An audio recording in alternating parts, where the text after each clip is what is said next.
बंदी छोड़ सतगुरु रामपाल जी परमेश्वर जी की जय हो। सत्साई भाई और बहनों, जैसा कि आप सबको पता है, इन दिनों सभी सतलोक आश्रमों में जो कबीर परमेश्वर आज से लगभग 629 वर्ष पहले बनारस के काशी में लहरतारा तालाब पर शिशु रूप में कमल के विकसित फूल पर प्रकट हुए थे, उस दिन की याद में वर्तमान में सभी सतलोक आश्रमों में कबीर प्रकट दिवस मनाया जा रहा है। और जैसा कि खबरें आम हैं कि इन 3 दिनों में जो 27, 28, 29 जून 2026 तक ये प्रकट दिवस मनाया जाएगा, हरियाणा के मुख्यमंत्री नायब सिंह सैनी भी आ सकते हैं और उनके आने के लिए रामपाल जी भी सतलोक आश्रम धनाना में बैठे हुए हैं। तो उसके बाद कुछ एक पोस्टर, कुछ एक वीडियो कुछ एक वीडियो, कुछ एक पोस्टर साध संगति की तरफ से जारी हुए हैं, जिसमें इस बात का विरोध किया जा रहा है। और इस विरोध को लेके कुछ एक भगत भाई बहनों के दिमाग में हल्की सी शंका है, क्योंकि जो पोस्टर बनाए जा रहे हैं वो पोस्टर हैं, ये मानव जीवन ऐसे खोने का नहीं, जिसमें कहा गया है कि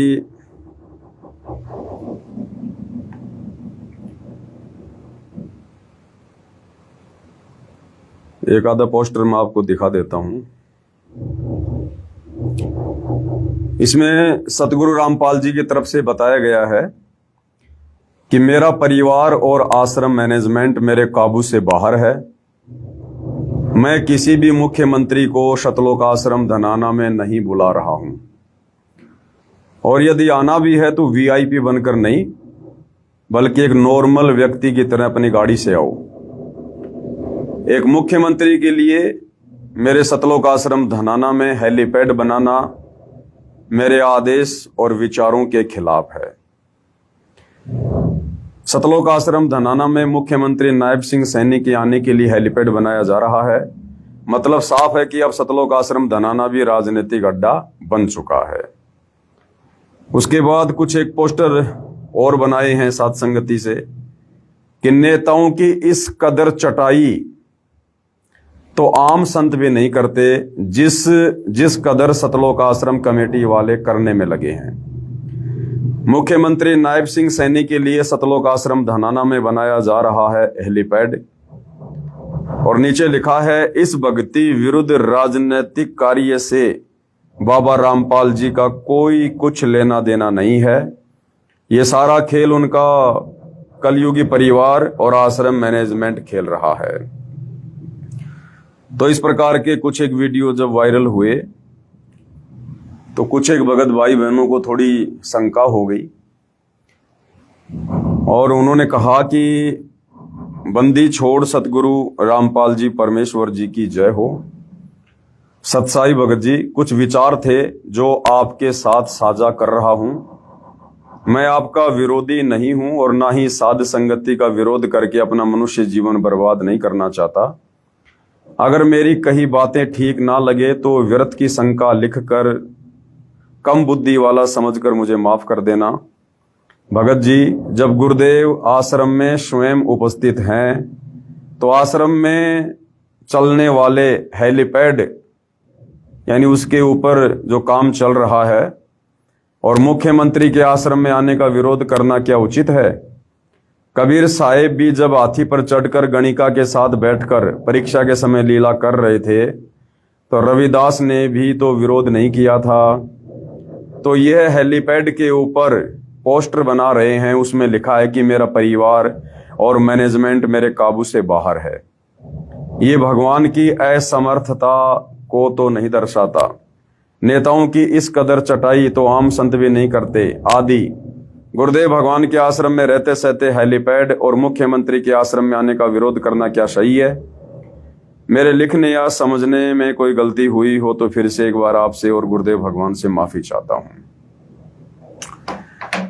देखो, सबसे पहले तो दास ये क्लियर कर देता है, सतलोक आश्रम धनाना में चाहे हरियाणा का मुख्यमंत्री नायब सिंह सैनी आओ, चाहे देश का प्रधानमंत्री नरेंद्र मोदी आओ, मुझ पवन दास को या साथ संगति से जुड़े किन्हीं भी भगत भाई बहनों को कोई आपत्ति नहीं है, कोई ऑब्जेक्शन नहीं है, बशर्ते वो मुख्यमंत्री या प्रधानमंत्री यदि सत्संग सुनने के लिए आ रहा है, यदि नाम दीक्षा लेने के मकसद से आ रहा है, तो हमें कोई आपत्ति नहीं है किसी भी प्रकार की। लेकिन हरियाणा का वर्तमान मुख्यमंत्री नायब सिंह सैनी, पहली बात तो वो कोई अपनी मर्जी से नहीं आ रहा है, ना वो संत रामपाल जी के दर्शन करने की इच्छा से आ रहा है, ना उन्हें सतगुरु रामपाल जी के दर्शनों की कोई आवश्यकता है। वो अपने पूर्व जन्मों की भक्ति मलाई मुख्यमंत्री की पोस्ट पर बैठकर खा रहा है। यहां सबसे बड़ी बात यह है कि मुख्यमंत्री नायब सिंह सैनी को जबरदस्ती सतलोक आश्रम धनाना में बुलाया जा रहा है, और ना जाने सतलोक आश्रम कमेटी ने क्या क्या जैक लगाए होंगे, किन बड़े बड़े लोगों से प्रार्थना भिजवाई होगी, और कितने दिनों से ये लोग प्रयास कर रहे होंगे कि एक बार हमारे सतलोक आश्रम धनाना में हरियाणा का मुख्यमंत्री आ जाए। उसके बाद मुख्यमंत्री नायब सिंह सैनी ने इस बात के लिए हां भरी होगी कि ठीक है भाई, मैं 10, 15, 20 मिनट या आधा घंटा तुम लोगों को सतलोक आश्रम धनाना में दे दूंगा। उसके पीछे का कारण यह भी हो सकता है कि जब सतगुरु रामपाल जी हिसार जेल में थे, तो इसी सतलोक आश्रम कमेटी ने, सतगुरु रामपाल जी के परिवार ने, विशेषकर उनके बड़े बेटे वीरेंद्र ने एक विशेष भूमिका निभाई थी। जहां जहां नायब सिंह सैनी की रैलियां होती थी, उनके कार्यक्रम होते थे, तो कई हजारों भक्तों को हरियाणा रोडवेज की बसों में बैठाकर या आश्रम की गाड़ियों से उनकी रैलियों को सफल किया जाता था। तो ये भी एक कारण हो सकता है कि मुख्यमंत्री ने हां कर दी हो कि ठीक है भाई, आप लोगों ने मेरी रैलियों को सफल बनाने के लिए जब इतना संघर्ष किया, इतना प्रयास किया, तो मैं भी आप लोगों के कहने पर आश्रम में आ जाऊंगा, मुझे कोई दिक्कत नहीं है। अब यदि मुख्यमंत्री नायब सिंह सैनी सतलोक आश्रम धनाना में कबीर प्रकट दिवस के उपलक्ष्य में आ रहा है, तो हमें विरोध इस बात को लेकर है कि फिर उसके लिए सतलोक आश्रम धनाना में हेलीपैड क्यों बनाया जा रहा है? इतनी चापलूसी तो नहीं होनी चाहिए ना। अगर मुख्यमंत्री ने आना है तो भैया रोड मार्ग से आओ, अपनी कार लेके आओ, और यदि हेलीकॉप्टर से आना है तो अपने बलबूते पर सतलोक आश्रम धनाना से बाहर कहीं हेलीपैड बनवाओ। सतलोक आश्रम धनाना के अंदर हेलीपैड बनाना, ये सतलोक आश्रम कमेटी की चापलूसी को दर्शाता है। और इस प्रकार से फिर कल को अखबार में न्यूज आएंगी और पूरे हरियाणा में सतगुरु रामपाल जी की थू थू होगी, थू थू, कि दुनिया तो कहती है, इनके भगत तो कहते हैं कि हमारे गुरुजी सतगुरु रामपाल जी परमात्मा हैं, भगवान हैं, सारी सृष्टि के मालिक हैं, और यहां एक मुख्यमंत्री की उनके द्वारा इतनी चापलूसी की जा रही है, एक मुख्यमंत्री को इतना महत्व दिया जा रहा है, उनको आश्रम में बुलाने के लिए भक्तों के दान धर्म के पैसों से कई लाखों रुपया बर्बाद करके हेलीपैड बनवाया जा रहा है। तो क्या इस बात को लेकर सतगुरु रामपाल जी की थूथू नहीं होगी? क्या पहले से इन सतलोक आश्रम कमेटी वालों ने अपने भक्ति विरुद्ध कुकर्मों के चलते सतगुरु रामपाल जी की हरियाणा में थोड़ी बदनामी करवा रखी है क्या? और दुनिया कहेगी देखो, पहले ये राम रहीम बीजेपी सरकार का पिट्ठू, आसाराम बीजेपी सरकार का पिट्ठू, अन्य साधु संत महात्मा भी घुटने टेक देते हैं इन राजनेताओं के आगे, और वही काम सतगुरु रामपाल जी ने शुरू कर दिया। क्योंकि हरियाणा की आम जनता को इस बात का तो नहीं पता कि सतगुरु रामपाल जी तो इन नेताओं की शकल पर थूकना भी पसंद नहीं करते, थूकना भी। सतगुरु रामपाल जी का तो इन नेताओं से और इस गंदी राजनीति से दूर दूर तक कभी कोई संबंध नहीं रहा है। ये सारी की सारी चापलूसी उनका बेटा कर रहा है, सतगुरु रामपाल जी का कलयुगी परिवार कर रहा है, ये शतलोक आश्रम कमेटी वाले कर रहे हैं आने वाले दिनों में अपने राजनीतिक स्वार्थों की सिद्धि के लिए। बाबा रामपाल जी का इस मामले में किसी प्रकार का कोई रोल नहीं है। अब हरियाणा की आम जनता तो इस बात को नहीं जानती भाई, लेकिन कल को जब मुख्यमंत्री आ जाएगा, उसका हेलीकॉप्टर सतलोक आश्रम धनाना में उतरेगा, उसके बाद दुनिया ये बात जरूर करेगी कि ये लो जी, कहते थे कि बाबा रामपाल भगवान है, ये भी राजनीति में घुस गया। तो भाई और बहनों, इस प्रकार की बातों को लेके और हमने ज्ञान आधार से ये पोस्टर बनाकर सोशल मीडिया पर वायरल किए हैं कि सतगुरु रामपाल जी के आध्यात्मिक ज्ञान और उनके विचारों की दृष्टि से और मुख्यमंत्री के लिए सतलोक आश्रम धनाना में हेलीपैड बनाना उचित नहीं है। यह बिल्कुल भी उचित नहीं है। अगर आना है तो अपने तरीके से आओ, अपने हिसाब से आओ, परंतु आश्रम में हेलीपैड बनवाना, डायरेक्ट आश्रम में उतरना, अभी आश्रम वाले तो कहेंगे कि मुख्यमंत्री जी सतगुरु रामपाल जी के दर्शन करने के लिए आ रहे हैं। अरे भैया, इस प्रकार से सतलोक आश्रम धनाना में हेलीपैड बनवाकर और डायरेक्ट अपने हेलीकॉप्टर को सतलोक आश्रम धनाना में उतारना,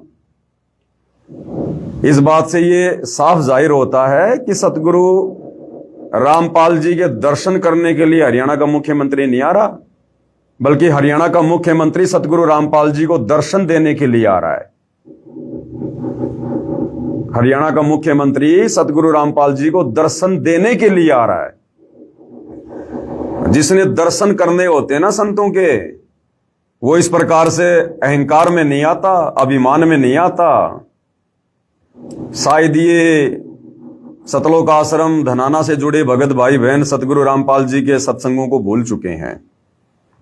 द्वापर युग की वो कथा याद करो, जब पांडवों की यज्ञ सफल नहीं हो रही थी, उस समय पांचों पांडव उस समय हस्तिनापुर के राजा थे, पूरे भारत के राजा थे, और मथुरा का राजा श्री कृष्ण। तो पांचों पांडव वो भी राजा और श्री कृष्ण भी राजा। और द्वापर युग में कबीर परमात्मा जो करुणा में ऋषि के नाम से आए हुए थे, और उनका एक शिष्य था शुपथ सुदर्शन। परमात्मा अपने भगत का रूप बनाकर झोपड़ी में बैठ गया, और जब पांडवों को इस बात का पता चला कि हमारी यज्ञ धरती पर और कोई सफल नहीं कर सकता जब तक वो शुपथ सुदर्शन आकर भोजन नहीं करेगा। अब सुपथ के भोजन खाने से तो यज्ञ सफल नहीं होनी थी, क्योंकि वो तो भगत था परमात्मा का। तो परमात्मा खुद उस भगत के रूप में आकर झोपड़ी में बैठ गया और श्री कृष्ण जी को दिव्य दृष्टि दे दी। अब श्री कृष्ण जी खुद गए पांचों पांडवों को साथ में लेकर रथ जोड़कर संत के पास में, और गुरुदेव भगवान ने बताया कि 12 किलोमीटर पहले, यानी 1 योजन पहले वो रथ रोक दिया गया। और जहां वो कबीर भगवान, वो पूर्ण संत शुपथ रूप में झोपड़ी में बैठा था, उससे 12 किलोमीटर पहले अपना रथ रोक दिया गया पांडवों के द्वारा, श्री कृष्ण जी के द्वारा। और वहां से नंगे पैर अपनी चप्पल भी उसी में रख दी रथ में। और वो मथुरा का राजा श्री कृष्ण, 3 लोक का भगवान है। ये तुम्हारा नायब सिंह सैनी ये कोई 3 लोक का भगवान तो नहीं होगा, पूरे देश का राजा तो नहीं होगा। वो पूरे देश का राजा युधिष्ठिर और उसके 4 अन्य भाई, और मथुरा का राजा वो त्रिलोकी नाथ भगवान विष्णु का अवतार श्री कृष्ण, संत के दर्शन के लिए और 12 किलोमीटर से पैदल गए, पैदल, और संत को प्रसन्न किया। उसके बाद उनको सहसम्मान अपना यज्ञ सफल करवाने के लिए लेकर आए। तो कथा भूल गए क्या सतलोक आश्रम वालों? तुम्हारे नायब सिंह सैनी जी जो डायरेक्ट सतलोक आश्रम धनाना में उतरेंगे, अरे उनका तो संत मिलन की तरफ 1 कदम भी बढ़ा हुआ नहीं माना जाएगा, 1 कदम भी।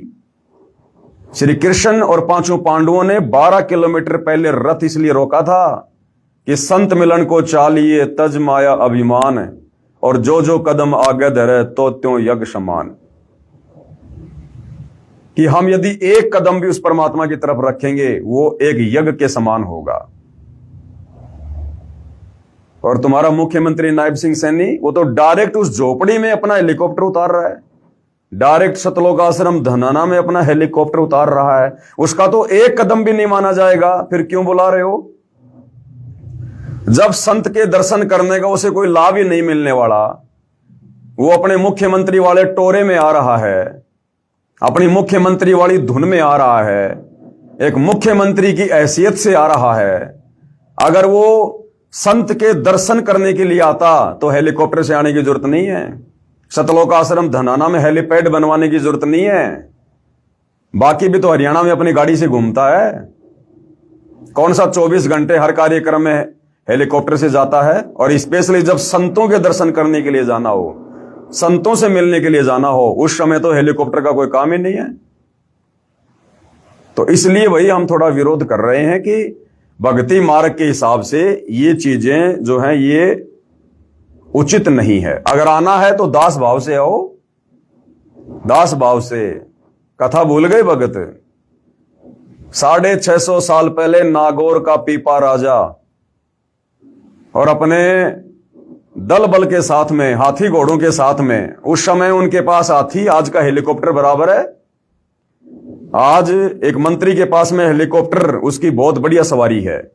उस समय राजा के पास में 600 साल पहले हाथी होना हेलीकॉप्टर के बराबर है। तो नागौर का राजा पीपा और पंडित रामानंद जी के आश्रम में गया अपने दल बल के साथ में, हाथी घोड़ों के साथ में, और वहां जाकर कहा कि भाई स्वामी जी से कह दो कि राजा पीपा उनके दर्शन करना चाहता, उनसे मिलने आया है। तो स्वामी जी ने क्या कहा था? पंडित रामानंद जी ने कहा कि कह दो हम किसी राजा वाजा से नहीं मिलते, अगर कोई दास है तो मिल सकता है। तो गुरुदेव ने बताया कि राजा पीपा ने कहा लो भाई ये माया तो यहां भी बाधक बन गई। उसी समय वो हाथी घोड़े सैनिक सब वापस भेज दिए कि जाओ भाई। और फिर कहा कि अब पंडित रामानंद जी से कह दो कि उनका दास उनके दर्शन करना चाहता है। तब जाकर उनको दर्शनों की अनुमति मिली थी, तब जाकर उस दर्शन का लाभ मिलता है। संत के सामने मुख्यमंत्री गिरी नहीं चलती, प्रधानमंत्री गिरी नहीं चलती है। इसलिए हम लोग विरोध कर रहे हैं कि इस प्रकार हेलीकॉप्टर में डायरेक्ट सतलोक आश्रम धनाना में आने से उस हरियाणा के मुख्यमंत्री नायब सिंह सैनी के भी वो कर्म बिगड़ेंगे, क्योंकि उसे तो पता नहीं ना कि ये क्या परम शक्ति बैठी है, ये क्या परम शक्ति बैठी है। ये ब्रह्मा विष्णु महेश भी उस परमपिता परमात्मा सतगुरु रामपाल जी के पैर के नाखून के बराबर नहीं है। और एक हरियाणा का मुख्यमंत्री, क्या हैसियत होती है मुख्यमंत्री की, और वो हेलीकॉप्टर से डायरेक्ट धनाना आश्रम में आके उतर रहा है। जो भक्तिहीन प्राणी है, जिसके पास में भक्ति का नामो निशान नहीं है, अपने पिछले जन्म की मलाई खा रहा है, वर्तमान में भक्ति और भगवान के निकट नहीं है, और राजनीति करके टोटल अपने कर्म फोड़ रहा है। अरे राजनेता तो सुबह से लेकर शाम तक ना जाने लाखों पाप करके अपने घर पे आता है, और ऐसे व्यक्ति की सेवा में और शतनाम प्राप्त, सार नाम प्राप्त, सार शब्द प्राप्त उन आत्माओं को बेगार में लगाया जा रहा है। शतनाम का जाप करने वाले भगत भाई बहनों को 2 कोटी के राजनेताओं की चमचागिरी में लगाया जा रहा है, उनके हेलीपैड की सेवा में लगवाया जा रहा है। आश्रम के अंदर भगत भाई अपने भगवान की और अपने भगत भाई बहनों की सेवा के लिए जाते हैं, या दुनिया की किसी मुख्यमंत्री प्रधानमंत्री की बेगार करने के लिए जाते हैं? क्या तुम्हारी आंखें फूट गई है सतलोक आश्रम कमेटी वालों? क्या तुम इतने अंधे हो चुके हो तुम? इसलिए भाई हम थोड़ा विरोध कर रहे हैं ताकि भक्तों के कर्म फूटने से बचें, इसलिए विरोध कर रहे हैं। तो भगत जी कह रहे हैं कि इस प्रकार से पोस्टर बनाने से कि भाई जिसमें कहा जा रहा है सतगुरु रामपाल जी की ओर से कि मेरा परिवार और सतलोक आश्रम कमेटी मेरे काबू से बाहर है और मैं किसी मुख्यमंत्री को नहीं बुला रहा। भाई आना है तो आम व्यक्ति की तरह आओ, जैसे बाकी दुनिया आ रही है दर्शन करने के लिए।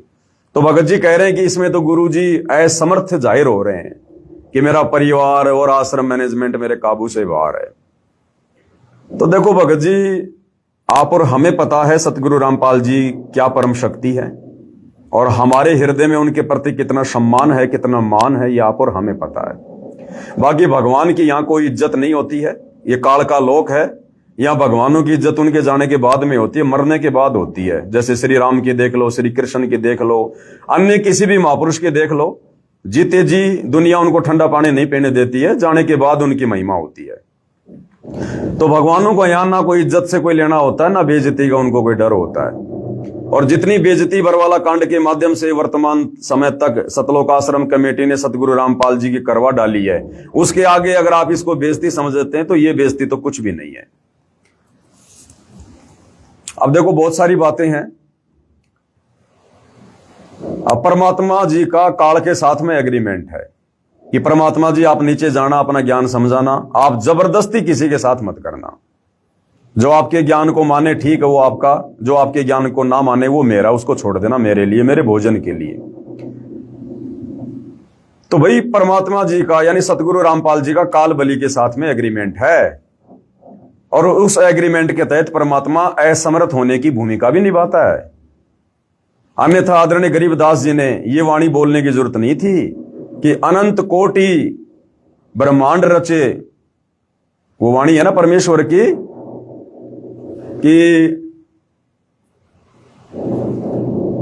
अनंत कोटि बाजी जहां मैंने रचे सकल ब्रह्मांड, और गरीब दास मैं क्या करूं यो काल करे जीव खंड।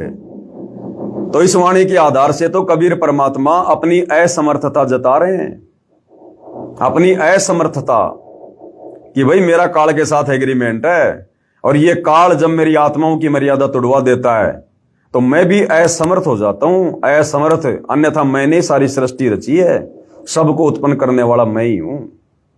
तो भगत जी इस बात को लेकर चिंतित मत हो कि परमात्मा जी यहां पर असमर्थ जाहिर हो रहे हैं। इस काल के लोक में परमात्मा असमर्थ ही रह के अपना काम करते हैं, उनको यहां पर समर्थता नहीं दिखानी होती है।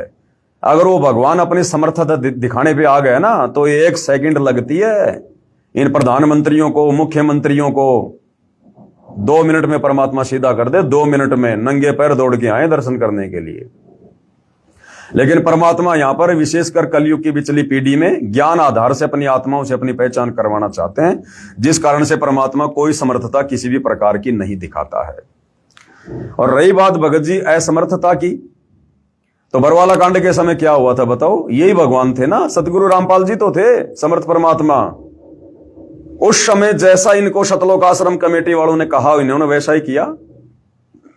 समर्थ परमात्मा होते हुए, निरोगी परमात्मा होते हुए, हाड़ मांस की देह से दूर होते हुए, सतलोक आश्रम कमेटी के कहने से, अपने परिवार के कहने से, यही समर्थ परमात्मा सतगुरु रामपाल जी भगवान बीमार बन गए। बीमार, और इतने बीमार बन गए, बाहर स्टेटमेंट दिया जा रहा था कि बाबा रामपाल जी से तो उठा भी नहीं जा रहा, उनको हार्ट की प्रॉब्लम है, हार्ट की प्रॉब्लम। डॉक्टरों ने कंप्लीट बेड रेस्ट का उनको कहा हुआ है। तो वहां परमात्मा क्यों असमर्थ हो गए थे भाई? क्यों असमर्थ हो गए? और ये जो काल और परमात्मा के बीच में जो सूक्ष्म लड़ाई चल रही है ना, इसमें ना तो काल खुल के सामने आ रहा और ना सतगुरु रामपाल जी कुछ खुल के कह रहे। काल कहां सामने आ रहा है? काल नहीं आ रहा सामने। काल अपने एजेंटों के माध्यम से भक्ति मार्ग में गंदगी फैला रहा है, सतलोक आश्रम कमेटी के माध्यम से। और इधर सतगुरु रामपाल जी समर्थ परमात्मा ये भी चुप हैं सतलोक आश्रम में आकर, लेकिन अपने एजेंटों के माध्यम से, साथ संगति के वालों से, साथ संगति वालों के माध्यम से परमात्मा इधर ज्ञान आधार से इन आश्रम वालों का विरोध करवा रहे हैं। तो दोनों शक्तियां अपना काम बराबर कर रही हैं। ना काल खुल के सामने आ रहा और ना सतगुरु रामपाल जी खुल के कुछ बोल रहे हैं। और ये जो साध संगति वाले भाइयों की जो आवाज है ना, ये सतगुरु रामपाल जी की आवाज है। जो बात ये समर्थ कबीर परमात्मा काल के साथ की एग्रीमेंट के आधार से अपने आप को असमर्थ जाहिर करके सतलोक आश्रम धनाना में बैठकर, और वहां जो भक्ति विरुद्ध कार्य हो रहे हैं उनको देखकर भी कुछ नहीं कह पा रहा है, वो सारा सब कुछ परमात्मा इधर साथ संगति वालों के माध्यम से कहलवा रहे हैं, साथ संगति वालों के माध्यम से। तो भाई ऐसी बात नहीं है, हमने बोलना पड़ेगा। भगत जी कह रहे हैं कि अब तो खुद सतगुरु रामपाल जी सतलोक आश्रम धनाना में आकर बैठे हैं, अब हमारा बोलना उचित नहीं है कि हेलीपैड क्यों बनाया जा रहा है, आश्रम वाले ये क्यों कर रहे हैं। भाई बोलना उचित है भगत जी, बोलना उचित है। अब इस आधार से तो जैसे द्वापर युग में जब भरी सभा में द्रौपदी का चीर हरण किया जा रहा था, द्रौपदी को नंगा करने का प्रयास किया जा रहा था, उसकी साड़ी खींची जा रही थी। अब उस समय वहां पर उसके पांचों पति पांडव भी बैठे हुए थे और देश का राजा धृतराष्ट्र भी बैठा हुआ था और भी बड़े बड़े योद्धा बैठे हुए थे, भीष्म पितामह जैसे, द्रोणाचार्य जैसे। और उस समय वो विदुर भी ये सोच लेता कि मैंने बोलने की क्या आवश्यकता है, जब यहां पर द्रौपदी के पांचों पति बैठे हुए हैं, एक से एक बलवान, देश का राजा धृतराष्ट्र बैठा हुआ है, भीष्म पितामह बैठा हुआ है सभा में, तो मैं विदुर तो बहुत छोटी सी चीज हूं, मैं तो एक मंत्री हूं, फिर मैंने विरोध करने की क्या जरूरत है? जब द्रौपदी के पांचों पति विरोध नहीं कर रहे, देश का राजा विरोध नहीं कर रहा, तो मैं विरोध क्यों करूं भाई? तो ये सोचकर विदुर भी चुपचाप हो जाता भाई। अगर चुपचाप हो जाता उस समय उसका बक्कल उतरता, बक्कल।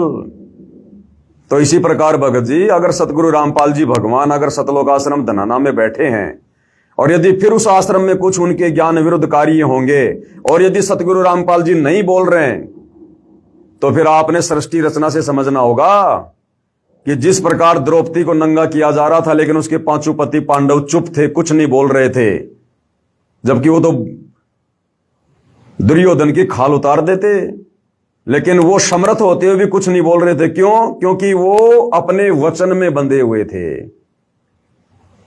इसी प्रकार ये सतगुरु रामपाल जी भगवान, ये कबीर परमेश्वर काल के साथ अपने वचन में बंधा हुआ है। कौन बंधा हुआ है? परमात्मा। हम भगत नहीं बंधे हुए। वो पांचों पांडव वचन में बंधे हुए थे, विदुर वचन में बंधा हुआ नहीं था। वो भीष्म पितामह, द्रोणाचार्य और कर्ण, वो उस दुर्योधन का मलिन अनाज खाके अपनी बुद्धि भ्रष्ट कर चुके थे।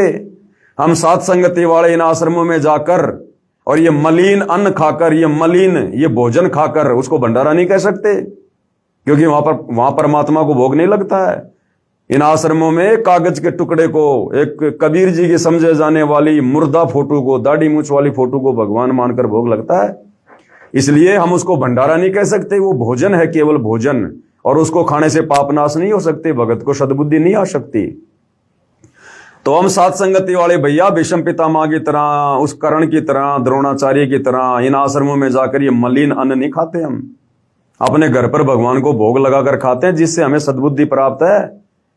तो वो भीष्म पितामह, द्रोणाचार्य तो इसलिए नहीं बोले, उन्होंने दुर्योधन का मलिन अन्न खा रखा था, हमने नहीं खा रखा भाई।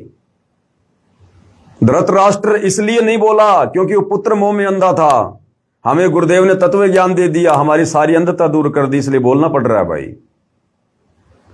तो भाई समर्थ परमात्मा भी अपने वचन में बंधा हुआ है, इसलिए अपने ही परिवार के कुकृत्यों को देखकर सतलोक आश्रम धनाना में बैठकर कुछ नहीं बोल रहा। और बाकी आप लोगों को दिखाई नहीं दे रहा क्या भगत जी? अरे जिस कदर ये परमपिता परमात्मा सतगुरु रामपाल जी भगवान 11 साल से हिसार जेल से बाहर आने के बाद किस प्रकार से मायूस होके बैठा हुआ है। आपने खुशी देखी अपने परमात्मा के चेहरे पर ही समागम में? कैसे दुखी हो रहे हैं परमात्मा, क्योंकि अभी भी उनको मानुष माना जा रहा है, उनको मां के गर्भ से जन्म लेकर आया हुआ 2 कोटि का जीव माना जा रहा है। वो परमात्मा खुश नहीं है उस सतलोक आश्रम में बैठकर। क्यों बुलाएंगे सतगुरु रामपाल जी हरियाणा के मुख्यमंत्री को? क्यों बुलाएंगे? ये कोई बाबा श्याम जी का भंडारा है क्या, जो किसी को भी जबरदस्ती पकड़ के मीठा पानी पिला दिया, भंडारा करा दिया? ये कोई मेहंदीपुर के बालाजी का भंडारा है क्या, जो जबरदस्ती लोगों को बुला बुला के भंडारा करवा दो? क्या आज से पहले सतगुरु रामपाल जी भगवान ने सन 1994 से 2014 तक कितनी बार भंडारे हुए सतलोक आश्रमों में? क्या किसी गांव के सरपंच को भी बुलाया क्या कि आओ सरपंच जी हमारे भंडारे में आओ? बुलाया किसी को? ये वर्तमान में क्यों जा के लोगों को निमंत्रण पत्र दिए जा रहे हैं, मुख्यमंत्री को बुलाया जा रहा है, एमएलए को, एमपी को, सरपंचों को? तो बाबा रामपाल जी तो आज भी किसी को नहीं बुला रहे ना। बाबा रामपाल जी ने किसी को आश्रम में बुलाने की जरूरत है? बाबा रामपाल जी ने तो साफ साफ कह रहा कि मेरे आश्रमों की तरफ वो व्यक्ति अपना मुंह करे जिसको भक्ति करनी हो, और पहले हमारा ज्ञान समझो। हमारा ज्ञान समझने के बाद में फिर आश्रम की तरफ मुंह करो। यहां भीड़ इकट्ठा करने की जरूरत नहीं है। बाबा रामपाल जी ने किसी मुख्यमंत्री को बुलाकर हरियाणा में कोई अपनी पीठ नहीं थपथपानी है। ये समर्थ परमात्मा है, इन्हें किसी मुख्यमंत्री की आवश्यकता नहीं है। अगर ये चापलूसी करनी होती जो वर्तमान में उनका परिवार कर रहा है, मुख्यमंत्री की, मंत्रियों की, तो बाबा रामपाल जी 11 साल जेल में नहीं होते। इन मुख्यमंत्रियों की चापलूसी करने के चलते आज इनके बहुत सारे आश्रम होते, इनको जेल नहीं काटनी पड़ती, देशद्रोह का मुकदमा नहीं झेलना पड़ता इनको। अगर ऐसे इन मुख्यमंत्रियों की अगर चापलूसी अगर उनको करनी होती तो कहने का मतलब है भाई और बहनों, हमें मुख्यमंत्री के आने से कोई आपत्ति नहीं है, लेकिन मुख्यमंत्री को जिस प्रकार जबरदस्ती लाया जा रहा है हरियाणा में अपने नंबर बनाने के लिए कि देखो जी बाबा रामपाल जी के आश्रम में हरियाणा के मुख्यमंत्री भी आने लगे हैं ताकि हमारा बोलबाला हो जाए, तो ये बोलबाला चाहिए बाबा रामपाल के परिवार को। ये झूठी बड़ाई, झूठी महिमा चाहिए बाबा रामपाल के परिवार को। बाबा रामपाल जी को किसी मंत्री, मुख्यमंत्री की आवश्यकता नहीं है। आने वाले दिनों में ये मंत्री, मुख्यमंत्री, प्रधानमंत्री इनके चरणों को चाटेंगे, चरणों को। जब ये युग परिवर्तन का दौर शुरू होगा ना, उस समय ये तुम्हारे मंत्री, मुख्यमंत्री ये हाय हाय करते हुए नंगे पैर दौड़ के आएंगे, अपनी जान की भीख मांगेंगे। बाबा रामपाल जी को आवश्यकता नहीं है अपने समागम की सफलता के लिए किसी मुख्यमंत्री को बुलाना। और क्या होगा जब मुख्यमंत्री आएगा? भक्तों के कर्म फूटेंगे, कर्म। सारी सृष्टि का मालिक, सर्व ब्रह्मांडों का रचयिता और सतगुरु रामपाल जी भगवान तो सतलोक आश्रम में बैठे हैं। जाके अर्ध रोम पर सकल पसारा, ऐसा पूर्ण ब्रह्म हमारा। वो सारी सृष्टि का मालिक सतलोक आश्रम धनाना में बैठा है। और जिस समय तुम्हारा मुख्यमंत्री सतलोक आश्रम धनाना में आएगा, उसका हेलीकॉप्टर आएगा, तो इस मूर्ख संगत का ध्यान कहां होगा? इस मूर्ख नादान संगत का ध्यान कहां होगा? अपने भगवान से हटकर, अपने गुरु से हटकर और 2 कौड़ी के नेताओं में होगा। उस मुख्यमंत्री की तरफ होगा, उसके हेलीकॉप्टर की तरफ होगा। एडी उठा के देखेंगे ये नादान मूर्ख भगत। अरे कौन है मुख्यमंत्री? कहां है मुख्यमंत्री? ऐसे काल गुरु पद और मर्यादाओं से नीचे गिराता है, गुरु पद और मर्यादाओं से। तो इसलिए हम तो इन सतलोक आश्रम वालों की मर्यादा तुड़वाने से इनको बचा रहे हैं कि नालायकों, ये मंत्रियों की चापलूसी मत करो, ये चापलूसी मत करो इन मंत्रियों की। ये सारी सृष्टि का मालिक है। अगर इसने ऐसे चापलूसी करनी होती तो आज संसार में सबसे बड़ा आज इसका सब कुछ होता। इनका मार्ग ज्ञान मार्ग है। ये ज्ञान से आत्माओं को अपने पक्ष में करना चाहते हैं, अपनी शरण में लेना चाहते हैं। तो सतलोक आश्रम वालों, तुमने पहले क्या थोड़ी बेइज्जती करवा रखी है गुरु जी की? चंडीगढ़ हाईकोर्ट से तुमने गुरु जी से सार्वजनिक माफी मंगवा रखी है कि जी मैं आगे से किसी भी प्रकार की कोर्ट की मानहानि नहीं करूंगा। बरवाला कांड के समय सारे कुकर्म किए तुम लोगों ने, पुलिस वालों के साथ में लड़ाई झगड़ा किया तुम आश्रम वालों ने, और मर्डर का मुकदमा लग गया सतगुरु रामपाल जी पर, देशद्रोह का मुकदमा लग गया सतगुरु रामपाल जी पर। पूरी दुनिया में तुमने थू करवा दी। ये कम बेइज्जती है क्या जो तुम और अब बेइज्जती करवाना चाहते हो अपने बाप की? करवा लो जितनी करवानी उतनी, तभी तो ये पंथ नष्ट होगा। ये इतनी ज्यादा गंदगी इस 12वें पंथ सतलोक आश्रम में क्यों फैल रही है? आए दिन क्यों फैल रही है? क्योंकि 12वें पंथ को परमात्मा ने नष्ट करना है। और नष्ट कब होगा? जब ढंग से इनके कर्म फूट जाएंगे। तो बिल्कुल सही हो रहा है, कोई दिक्कत नहीं है। हमने तो देखो ज्ञान आधार से बोलना ही पड़ेगा बीच बीच में। बाकी जो हो रहा है बहुत अच्छा हो रहा है, बहुत अच्छा हो रहा है। पाप का घड़ा भरेगा तभी तो फूटेगा। वो तीसरा झटका जो परमात्मा ने कह दिया कि सहन नहीं कर पाओगे, तो ये भक्ति विरुद्ध कर्म जो कर रहे हो ना तुम सतलोक आश्रमों में बैठकर, जो संगत के तुम कर्म फुड़वा रहे हो, तो तीसरा झटका तुम लोग झेल नहीं पाओगे। ये ध्यान रखना। तो भाइयों और बहनों,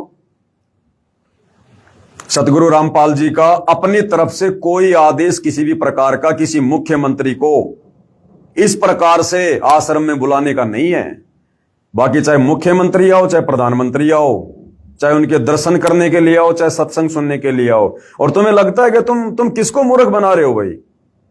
एक राज्य का एक तत्कालीन मुख्यमंत्री क्या वो सतगुरु रामपाल जी के सत्संग सुनने के लिए आएगा क्या? वो सत्संग सुनने के लिए आएगा क्या सतलोक आश्रम धनाना में? और कहां कर रहे हैं सत्संग सतगुरु रामपाल जी? सतगुरु रामपाल जी ने तो सत्संग करने बंद ही कर दिए। अरे तुम भक्तों को नहीं सुना रहे सत्संग, मुख्यमंत्री को कहां से वो प्रवचन सुनाएंगे? 10 अप्रैल 2026 को जेल से बाहर आए थे, 2.5 महीने होने वाले हैं, ज्यादा हो गए। क्या आज तक सतगुरु रामपाल जी ने सत्संग किया क्या? एक भी सत्संग नहीं किया, एक भी सत्संग। केवल संदेशे दिए 2 या 3 बार, 10-10 मिनट के, 5-5 मिनट के। तो मुख्यमंत्री आ क्यों रहा है जब सतगुरु रामपाल जी ने सत्संग करना ही बंद कर दिया? और देख लो, कल 27 तारीख को समागम था, कोई सत्संग नहीं किया गुरुदेव ने। आज 28 तारीख को भी समागम है, कोई सत्संग नहीं किया गुरुदेव ने। कल 29 तारीख का भी समागम है, कोई सत्संग नहीं करेंगे गुरुदेव, क्योंकि सत्संगों का तुम्हारे ऊपर कोई असर हुआ ही नहीं। जो सत्संग उन्होंने 1994 से जो कर करके छोड़ दिए, उन सत्संगों को सुनकर ही तुम्हारे ऊपर कोई असर नहीं हुआ, लाखों की भीड़ के ऊपर। तो आगे सत्संग करके क्या करेंगे सतगुरु रामपाल जी? और जब भाई गुरुजी सत्संग आश्रम में कर ही नहीं रहे, तो फिर मुख्यमंत्री क्यों आ रहा भैया? क्यों आ रहा फिर मुख्यमंत्री?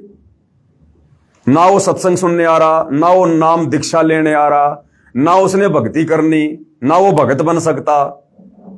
फिर क्यों बुलाया जा रहा है? केवल अपनी महिमा करवाने के लिए, सतगुरु रामपाल जी की बदनामी करवाने के लिए, उनको और ज्यादा दुखी करने के लिए। अरे जब सारी सृष्टि का मालिक आश्रम में बैठा हुआ है और तुम एक मुख्यमंत्री की चाहत में पागल हो रहे हो, तुम कहां उनको परमात्मा मान रहे हो? तुम तो as a guest, as a chief guest के रूप में बुला रहे हो उनको, एज ए चीफ गेस्ट के रूप में। क्योंकि सतगुरु रामपाल जी ने तो सत्संग करने छोड़ दिए, तो अब हरियाणा का मुख्यमंत्री आकर सतलोक आश्रम धनाना में भक्तों को प्रवचन सुनाएगा, सत्संग करेगा मुख्यमंत्री आके। अब तो आश्रम वालों, तुम्हारी आंखें फूट गई हैं ज्ञान वाली, तुम बिल्कुल अंधे हो चुके हो। तुम्हें मोतियाबिंद हो रहा है, मोतियाबिंद। तुमने अपने अनमोल मनुष्य जीवन को पूरी तरह से बर्बाद कर लिया, बर्बाद। अपने गुरु को नाराज करके। तुम्हारा गुरु बहुत नाराज है, 1% भी तुमसे प्रसन्न नहीं है, 1% भी। और जो कल के समागम में परमात्मा ने 2.5 मिनट तक जो बातें बोली है ना, ओनली 2.5 मिनट। पहले परमात्मा हर समागम में 3 दिन सुबह शाम, यानी दिन में 2 बार 3-3 घंटे सत्संग किया करते थे। आज से पहले जितने भी समागम हुए हैं सन 1994 से 2014 तक, वो समागम परमात्मा सत्संग के लिए रखवाया करते थे और कोई मकसद नहीं होता था। और हर समागम में परमात्मा 6 बार सत्संग करते थे, सुबह शाम, 3 दिन में 6 बार, 3-3 घंटे। और अब देख लो, इस हार जेल से बाहर आने के बाद तुम्हारा वो विश्व शांति वाला समागम हो गया 3 दिन का, कोई सत्संग नहीं किया गुरुदेव ने। और 3 दिन का तुम्हारा ये कबीर डाडी मूछ वाले का ये प्रगट दिवस, कोई सत्संग नहीं कर रहे गुरुदेव। तो जब सत्संग ही नहीं कर रहे, तो मूर्खों फिर क्यों बुला रहे हो मुख्यमंत्री को? मुख्यमंत्री बाबा रामपाल के दर्शन करने नहीं आ रहा, बल्कि वो अपने दर्शन देने आ रहा है बाबा रामपाल को और इस मूर्ख अंधी संगत को। और जबरदस्ती बुलाया जा रहा है उसको, जबरदस्ती। तो क्यों तो उसके कर्म फोड़ रहे हो तुम? क्यों अपने कर्म बिगाड़ रहे हो अपने गुरु को मानुष मान के? इसलिए भाई दास ने थोड़ा सा बोलना जरूरी हो जाता है, अन्यथा हमें कोई लेना देना नहीं है। ये तो अपने कर्म बिगाड़ चुके हैं, आश्रम वाले पूरी तरह से बिगाड़ चुके हैं। और कल के समागम की शुरुआत में परमात्मा ने जो 2 लाइनें बोली है ना, जो 2 लाइनें बोली हैं, उनके बहुत गहरे अर्थ हैं, उनके बहुत गहरे अर्थ हैं। कल के सत्संग में परमात्मा ने कहा कि बच्चों, वो परमात्मा खुद यहां पर चलकर आता है। इस काल के लोक में परमात्मा खुद चल के आता है, अन्यथा ये काल यहां से बाहर निकलने का रास्ता ना दे किसी को भी। देखो क्या कुछ कहा परमात्मा ने, थोड़ा सुनाते हैं आपको। साहिब परमेश्वर कबीर जी की प्यारी संगत को, विश्व की सारी संगत को दास का आशीर्वाद है। परमात्मा आपको मोक्ष दे, सुखी रखे, काल कष्ट से बचावे। आज वो शुभ दिन है जिस उपलक्ष्य में ये मान समागम होने जा रहा है। वो शुभ दिन है ज्येष्ठ मास की पूर्णमासी, जो सन 2026 में 29 जून को है।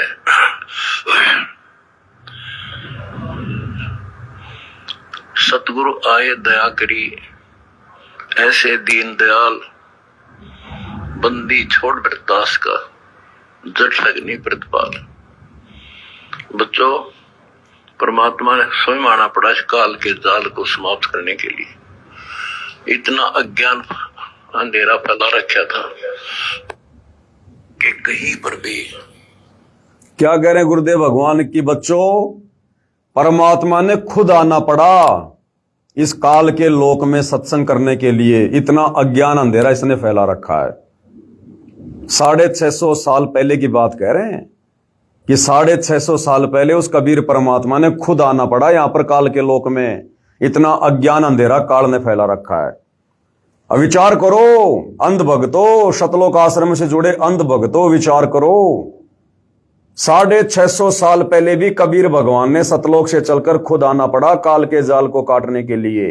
इतना अज्ञान, इतना अंधेरा फैला रखा है। तो 650 साल पहले से लेकर वर्तमान समय के बीच में तो काल ने उससे भी कई गुना ज्यादा अज्ञान अंधेरा फैला दिया है भक्ति मार्ग को बर्बाद करवाने के लिए। तो क्या आज परमात्मा किसी आत्मा को भेजेगा क्या? अर्थात गुरुदेव भगवान संकेत कर रहे हैं कि नादानो, मुझे मानुष मत समझो, मुझे माता पिता के सहयोग से पैदा हुआ मत जानो, केवल मुझे अपना गुरु मत मानो। मैं वही कबीर भगवान, वही कबीर परमेश्वर हूं जो स्वयं सतलोक से चलकर इस पृथ्वी लोक पर आता है। इस काल के जाल को खुद ही आकर काटता है, किसी और की औकात नहीं है। यानी गुरुदेव समझाना चाहते हैं कि अंध भक्तों, मूर्खो, तुम ये क्या कागज के टुकड़े को, दाढ़ी मूछ वाले कबीर की नकली फोटो को भगवान मान के इसका प्रकट दिवस मना रहे हो? पहचानो अपने गुरु को, अपने परमात्मा को, अपने बाप को। ये समय हाथ से निकल गया तो गधे बन के घूमोगे, यहां पर कुमार लठ मारेगा। क्या तुम अपने आप को जो है तत्वज्ञानी भगत समझ रहे हो? तुम 2 मिनट में निकाल देगा तुम्हारी ये सारी अफलातुनी। ये समझाना चाह रहा है परमात्मा सत्संग के माध्यम से कि हमेशा परमात्मा स्वयं आता है, आज भी आया हुआ है। सच्चे ज्ञान की छींट नहीं थी। तब परमात्मा ने एक भगत की लीला की, एक इंसान की लीला की, और भगवान तो वो है ही, और एक सतगुरु की लीला की। अगर ये दिन हमें प्राप्त नहीं होता तो जीवन नरक बढ़ जाता। गरीबदास जी कहते हैं 3 लोक और भवन चतुर्दश कोई नहीं सत्संगी। गरीबदास जी क्या कह रहे हैं अपनी वाणी में? 5वें वेद सूक्ष्म वेद में 3 लोक और भवन चतुर्दश कोई नहीं सत्संगी। यानी इस 21 ब्रह्मांड में 3 लोकों में और भवन चतुर्दश में, यानी पूरे 21 ब्रह्मांड में सत्संग करने वाला कोई नहीं है। इसलिए कबीर भगवान खुद सतलोक से चलकर आता है सत्संग करने के लिए। अगर काल के लोक में सत्संग होता तो भगवान ने सिर में दर्द करने की जरूरत नहीं है। तो 21 ब्रह्मांड में सत्संग नहीं है, कोई सच कहने वाला नहीं है, कोई सत्संगी नहीं है। तो सतगुरु रामपाल जी क्या कोई 21 ब्रह्मांड के कोई आम प्राणी है क्या?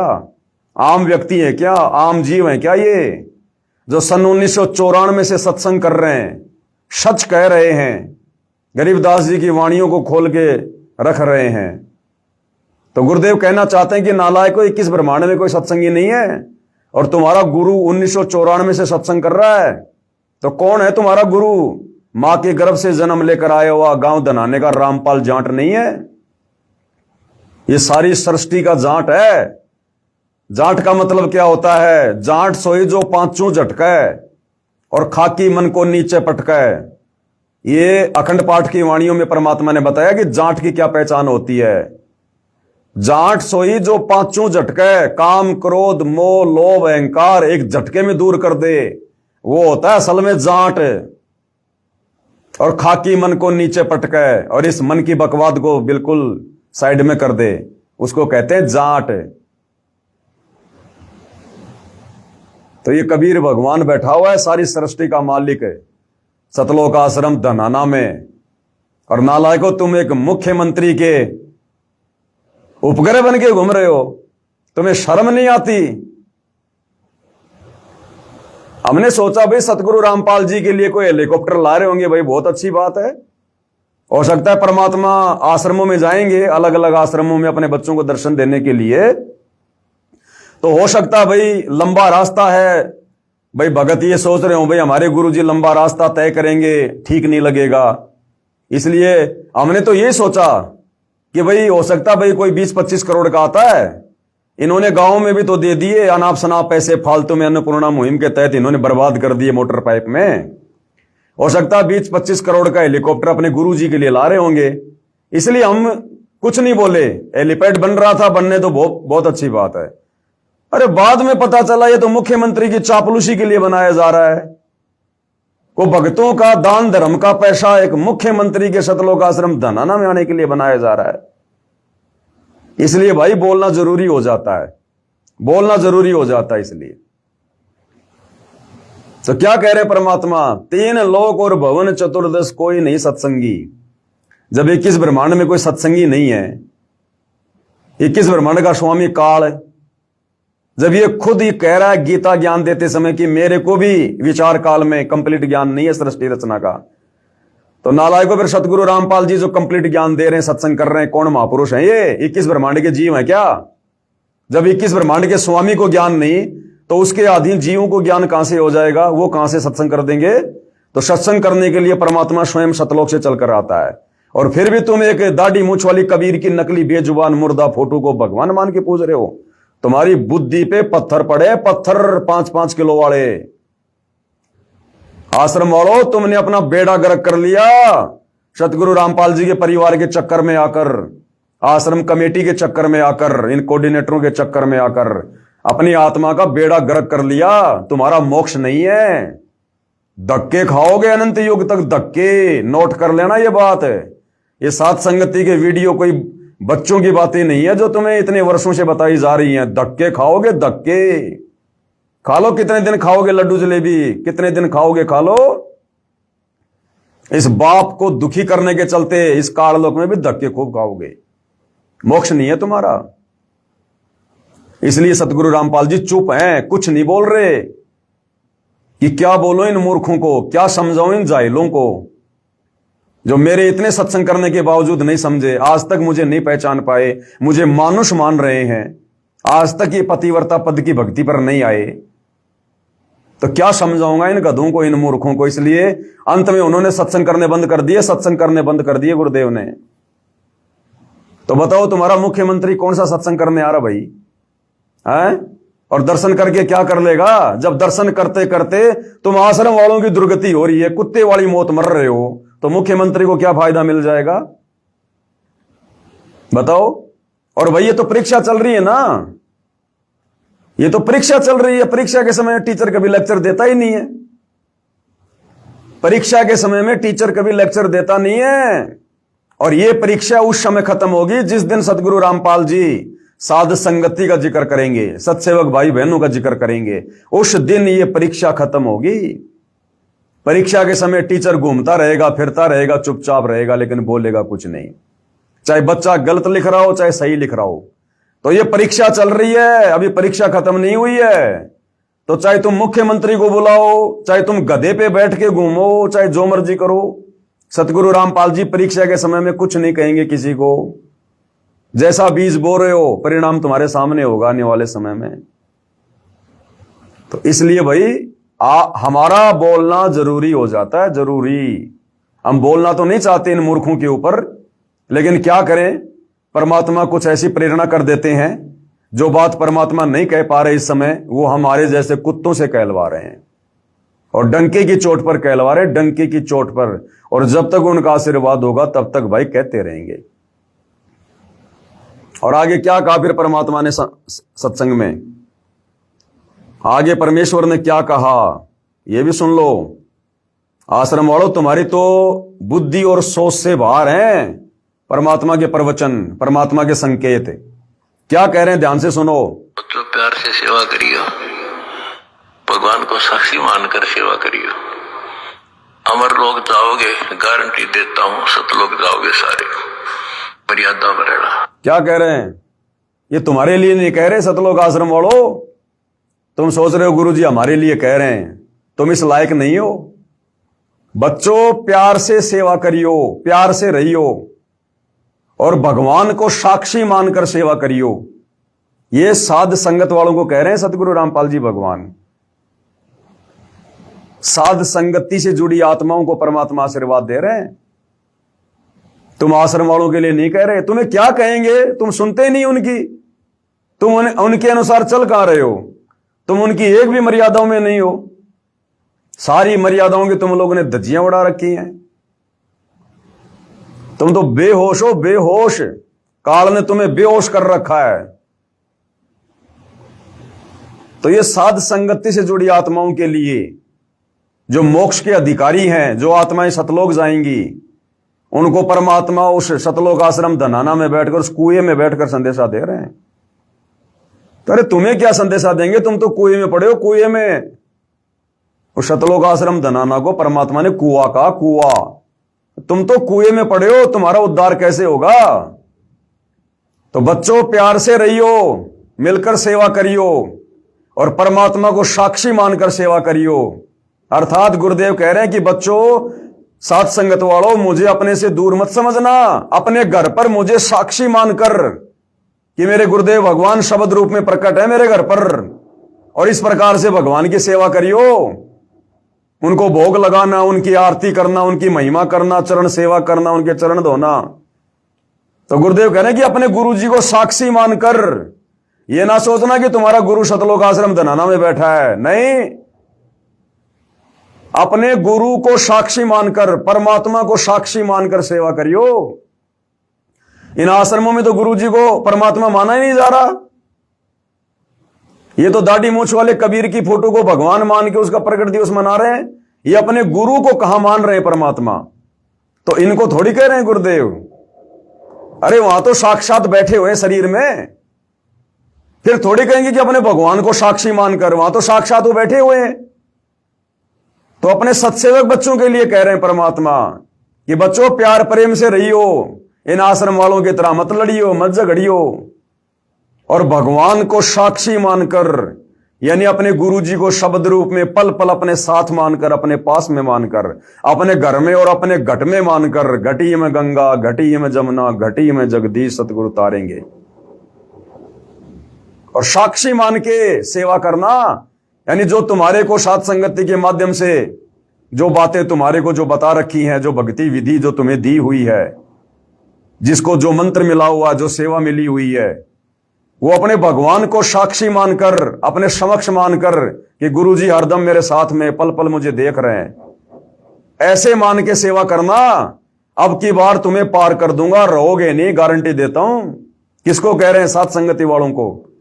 ये आश्रम वाले ये जगत की बेगार कर रहे, किसी की धर्मशाला बना रहे, किसी की प्याऊशाला बना रहे, किसी की गौशाला बना रहे। इनको क्या कहेंगे परमात्मा? ये तो जगत की सेवा कर रहे हैं, जगत की बेकार कर रहे हैं। ये भक्ति के निकट भी नहीं है। ये तो मुख्यमंत्रियों की सेवा में व्यस्त हैं।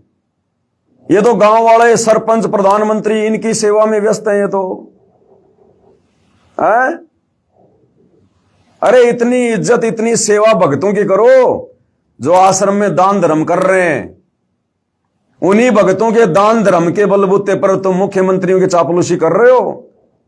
उन्हीं परमात्मा के भक्तों के दान के बलबूते पर तुम अपना घर चला रहे हो, अपने बच्चे पाल रहे हो। आश्रम वालों, कमेटी वालों, उन्हीं भक्तों के दान धर्म के पैसों से तुम मुख्यमंत्री के हेलीकॉप्टर के लिए हेलीपैड बना रहे हो।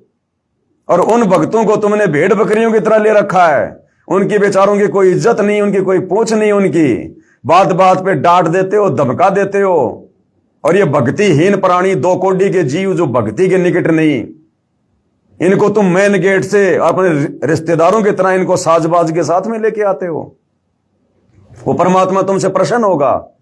जो भक्ति धन का धनी भगत है उसकी तो कोई इज्जत नहीं, और जो खाली खोका है, चाहे वो मुख्यमंत्री हो चाहे प्रधानमंत्री हो, जो सतगुरु रामपाल जी का भगत नहीं, जो भक्ति नहीं कर रहा, वो खाली खोका, उस खाली खोके को तुम बैंड बाजे के साथ में सतगुरु रामपाल जी से मिलाने लेने जा रहे हो। तुम्हारी बुद्धि पे पत्थर पड़े। बिना दूध वाली गाय को चारा खिला रहे हो, बिना दूध वाली गाय को तुम काकड़े खल और बिनोले खिला रहे हो। तुम्हारी बुद्धि में नहीं आ रही सतगुरु रामपाल जी की बातें। 30 साल हो गई, तुम्हारी बुद्धि पे काल बैठा, काल।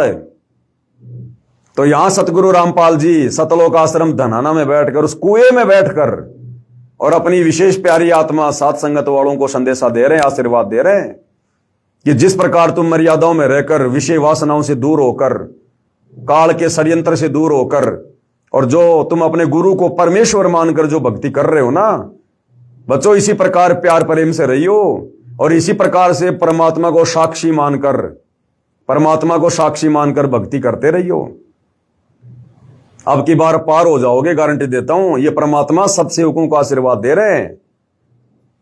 बच्चों प्यार से सेवा करियो, भगवान को साक्षी मानकर सेवा करियो। अमर लोग जाओगे, गारंटी देता हूं, सतलोक जाओगे सारे। मर्यादा में रहना सत्साय। अब अमरवाणी का पाठ प्रारंभ हो रहा है। सत्साय। अब बताओ, आश्रम वाले तो मर्यादाओं के निकट भी नहीं है। अमरपुरी क्या खाक जाएंगे ये? अभी तो यहां इनको जन्मना है, मरना है, काल के लोक में गधा बनना है, कष्ट उठाने हैं। अभी तुम्हारा कहां समय है अमरापुरी का? तो कहने का मतलब भाई और बहनों, परम पूज्य परमेश्वर सतगुरु रामपाल जी के भक्ति मार्ग में, चाहे उनकी गैर हाजिरी का समय रहा हो, चाहे उनके सतलोक आश्रम धनाना में आने के बाद का समय हो, यदि उनके ज्ञान विरुद्ध कोई हरकत की जाएगी तो उन्हीं के आशीर्वाद से भैया ज्ञान आधार से भगत समाज को समझाने के लिए वीडियो भी बनाए जाएंगे, पोस्टर भी बनाए जाएंगे, और इसी प्रकार से वायरल भी किए जाएंगे। ये मुझ पवन दास के बस की बात नहीं है। मैंने तो गुरुदेव के जेल से बाहर आने के बाद में बोल दिया था कि भैया मैं तो आगे कुछ भी नहीं बोलूंगा। वो मेरे अपने विचार थे, पर्सनल विचार थे, लेकिन मेरा बाप सतगुरु रामपाल जी भगवान यदि बुलाना चाह रहा है, यदि बुलाएगा, तो मेरी क्या औकात फिर मैं चुप हो जाऊं? तो ज्ञान आधार से हर बात का विश्लेषण किया जाएगा, भगत भाई बहनों को बताया जाएगा, समझाया जाएगा। कोई माने ना माने उसके कर्म, भाई इस बात की तो हम गारंटी नहीं ले सकते कि कोई मान ही जाएगा, क्योंकि ये काल काल होकर, काल जिसकी बुद्धि पे बैठ जाए एक बार, फिर मानने थोड़ी देता है। जब भगवान सतगुरु रामपाल जी 30 साल से थक गए, तुम आश्रम वालों को नहीं सुधार पाए। आज भी गुरुजी की पत्नी, गुरुजी की बेटी कानों में सोना पहन के, चांदी पहन के घूम रही है इन आश्रमों में। तो बताओ फिर हमारे जैसे 2 कोटि के जीवों की क्या औकात जो हम उनको सुधार देंगे? तो सुधारने का ठेका हमारा नहीं है, सुधारने का ठेका तो काल का है। जब रह जाओगे ना यहां, उसके बाद ये कुम्हार के हाथ में दे के डंडा तुम्हें बना के गधा, फिर सुधारेगा ये। बाकी संदेशा देना हमारा काम है भाई, वो हम देते रहेंगे, उसमें कोई पोताई किसी प्रकार की नहीं बरती जाएगी। बाकी भाई आगे अपने अपने कर्म, अपने अपनी भक्ति, जो जैसा करेगा समय आने पे पाएगा भाई, इसमें कौन क्या कर सकता है। और कल दास एक वीडियो देख रहा था सतलोक आश्रम धनाना का सोशल मीडिया पर। मेन गेट पर भगत भाई बहनों की चेकिंग की जा रही है, माता बहनों की चेकिंग की जा रही है, मशीन लगा लगा के। एक मशीन सी है वो, काली काली क्या बोलते हैं उसको, मेंटल डिटेक्टर क्या बोलते हैं, उस मशीन से ऐसे आगे पीछे लगा लगा के भक्तों को चेक किया जा रहा है, कहीं कोई बम ना लिया हुआ है, कोई बंदूक ना लिया हुआ है। और अगर ये हरियाणा का मुख्यमंत्री तुम्हारे आश्रम में आता है, पहली बात तो मुझे लगता नहीं कि वो आएगा। ये हेलीपैड बनवा के भक्तों के पैसे बर्बाद करवाने थे, मुझे नहीं लगता कि वो आएगा। और मान लो फिर भी वो आ गया तो जरा उसकी चेकिंग करके दिखा दो, मान जाऊंगा तुम असल बाप की औलाद हो। सतलोक आश्रम कमेटी वालों, इन भोले भाले भक्तों की तुम चेकिंग कर रहे हो आगे पीछे ऊपर नीचे, इनको चोर समझ के, आतंकवादी समझ रहे हो, भक्तों को डकैत समझ रहे हो, हैं? नशेड़ी समझ रहे हो, जुआरी समझ रहे हो। उस मुख्यमंत्री की जो भक्ति के निकट भी नहीं है, जरा उसकी चेकिंग करके दिखा देना मुझे, मान जाऊंगा तुम असल बाप की औलाद हो तुम। तो क्या करेंगे हम उस सतलोक आश्रम धनाना में जाके, जहां पर दोगला व्यवहार होता है, दोगला, जहां अपने गुरु भगत भाई बहनों को तो भेड़ बकरियों की तरह ट्रीट किया जाता है, और दो कोडी के भक्तिहीन लोगों को, नेताओं को वहां पर पता नहीं क्या समझ के, और वहां पर उनका विशेष आदर सम्मान किया जाता है। क्या करेंगे हम वहां पर, जहां पर दोगला व्यवहार, दोगला आचरण होता है, जहां पर। अभी भी सुधर जाओ, संभल जाओ, वो तीसरा झटका सहन नहीं कर पाओगे तुम। सतगुरु रामपाल जी को तीसरे झटके की चिंता है कि ये बेमौत मरेंगे, नालायक, बेमौत। तो तीसरा झटका तुम सहन नहीं कर पाओगे आश्रम वालों। जो आते ही गुरुदेव भगवान ने संकेत कर दिया कि तीसरा झटका ये काल ओट नहीं पाएगा। ध्यान दे लेना, दुर्गति होगी, भयंकर दुर्गति। ये परमात्मा किसी का सागा नहीं है, समय आने पर सब पता चल जाएगा, लेकिन फिर तुम्हारे हाथ में कुछ नहीं रहेगा फिर सिवाय पछताने के। तो भाई और बहनों, अब इनके विषय में और क्या बोलें क्या ना बोलें, वही बात है, भैंस के आगे कितना ही बीन बजा लो उसके असर पड़ता नहीं चवन्नी भर भी। और गधे की आंख में जितना घी डालोगे उतना ही सोचेगा मेरी आंख फोड़ रहा है। तो इन सतलोक आश्रम वालों की, सतलोक आश्रम कमेटी की, सतगुरु रामपाल जी के कलयुगी परिवार की अंधे गधे वाली स्थिति है, अंधे गधे वाली। इन्हें अगर कोई अच्छी बात बताओ तो लगता है बस हमें तो जहर पिला रहा है।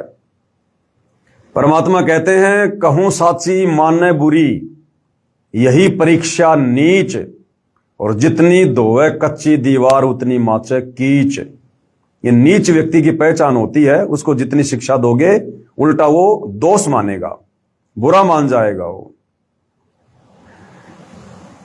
तो भाई ये थोड़ा ध्यान दे लेना, ये तीसरा झटका तुम सहन नहीं कर पाओगे।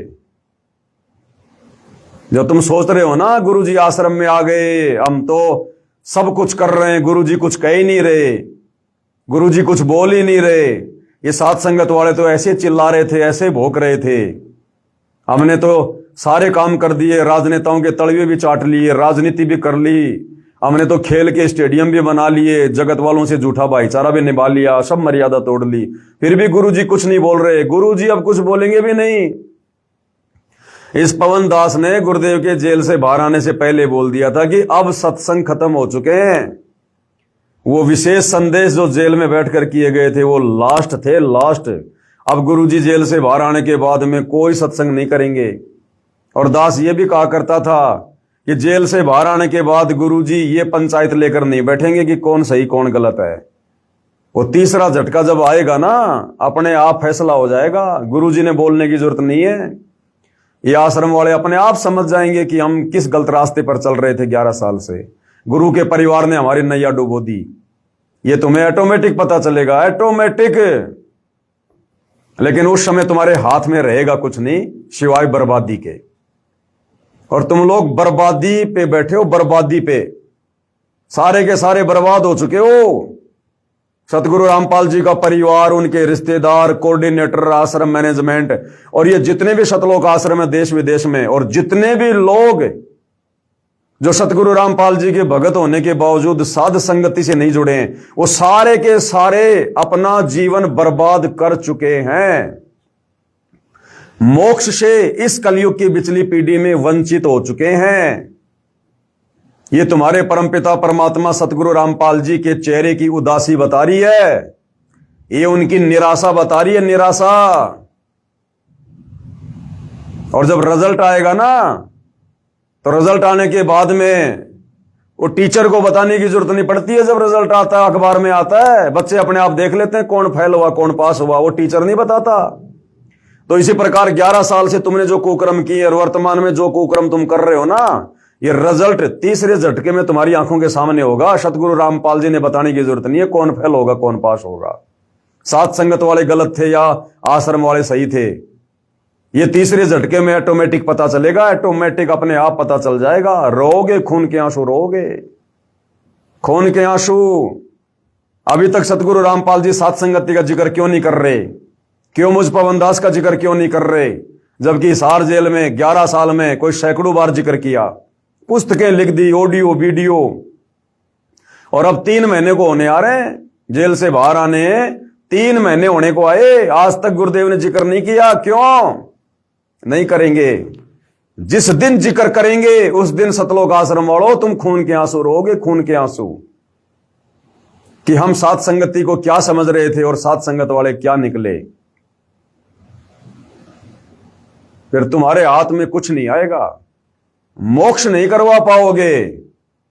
बाकी ये जो तुम दान धर्म कर रहे हो ना, ये जो जगत की सेवा कर रहे हो, अन्नपूर्णा मुहिम में दुनिया की बेगार कर रहे हो, इस दान धर्म के बदले परमात्मा अगली बार मनुष्य जन्म देके तुम्हें सेठ बना देगा, लेकिन मोक्ष नहीं है।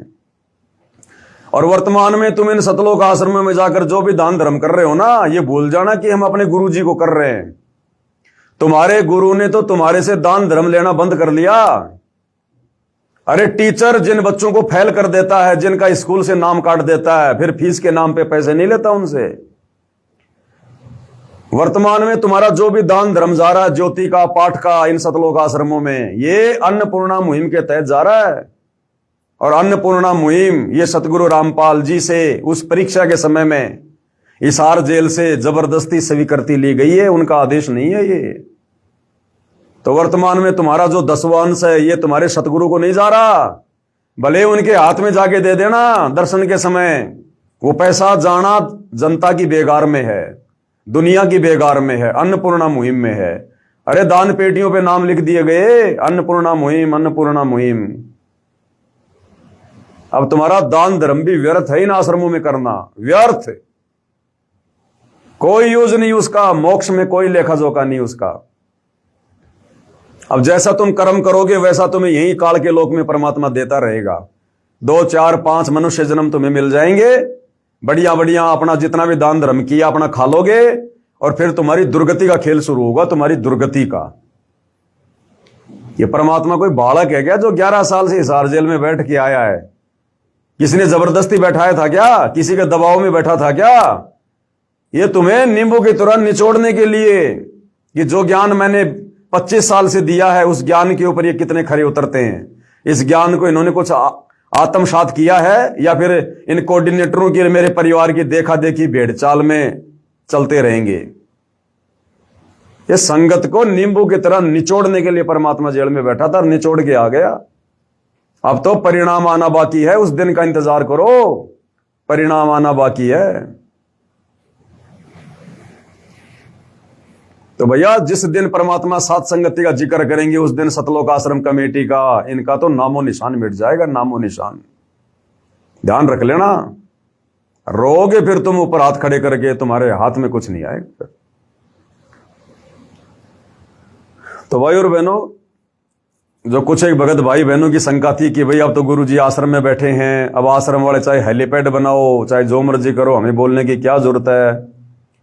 अगर हम इस प्रकार से लिखेंगे कि भाई मेरा परिवार, आश्रम मैनेजमेंट मेरे काबू से बाहर है, तो गुरुजी की असमर्थता जाहिर होगी। तो भगत जियो, ऐसी कोई बात नहीं है, समर्थ तो समर्थ ही रहेगा। और इस काल के लोक में भैया, जब परमात्मा दूसरों को समर्थ बना के अपना काम करवाता है, ब्रह्मा विष्णु में जो असमर्थ हैं उनको परमात्मा ने समर्थ बना दिया, उनसे परमात्मा ने सारे काम करवा दिए। तो परमात्मा तो भैया बैकग्राउंड में रह के काम करता है। करे करावे साइया मन में लहर उठा, दादू सिर दर्दे जीव के, और आप बगल हो जा, आप साइड में हो जाता है। ये परमात्मा महिमा का भूखा नहीं है। ये समर्थ क्या समर्थता दिखाएगा? सारी सृष्टि का मालिक, उससे बड़ा कोई समर्थ नहीं। वो किसको दिखाएगा? कोई उसके बराबर वाला तो होना चाहिए। अरे चूहे के साथ में हाथी क्या लड़ेगा? चूहे के सामने हाथी क्या अपनी समर्थता दिखाएगा? दिखाएगा क्या? हाँ, बराबर में कोई हाथी हो जब तो अपनी समर्थता भी दिखाए। तो सारी सृष्टि में इस कबीर भगवान सदगुरु रामपाल जी के अलावा सारे चूहे हैं, सारे चूहे हैं, उसके बच्चे हैं, आत्मा है, वो हमारा बाप है, उसके बराबर कोई है नहीं। गुरु सेवय कोई चतुर सयाना, गुरु पटतर कोई और नाना, गुरु के समान कोई और है ही नहीं। वो किसको समर्थता दिखाएगा वो? तो ये समर्थता दिखाने का, ये झूठी महिमा की जो भूख है ना, ये सतलोक आश्रम कमेटी वालों को है।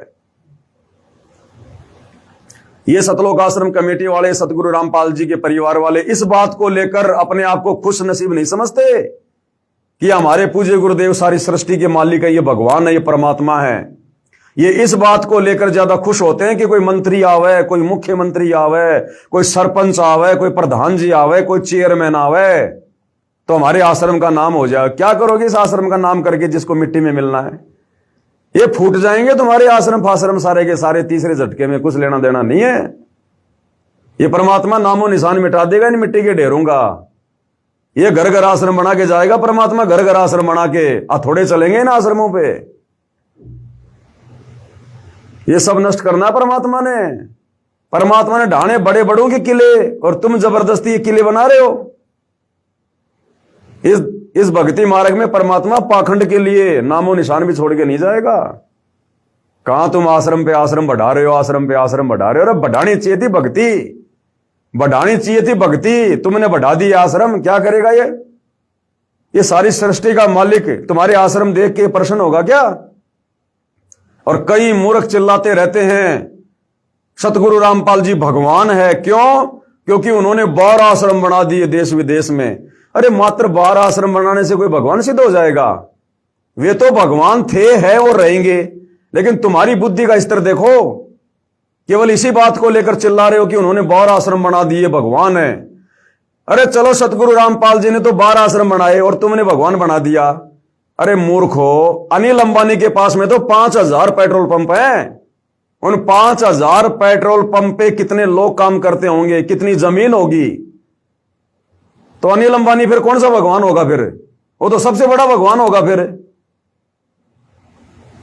एक मुख्यमंत्री ना जाने कितने स्टेडियम बनवा देता है, तुम्हारे आश्रम से भी बड़े बड़े फुटबॉल के मैदान बनवा देता है। तो क्या वो भगवान हो गया? परमात्मा हो गया वो?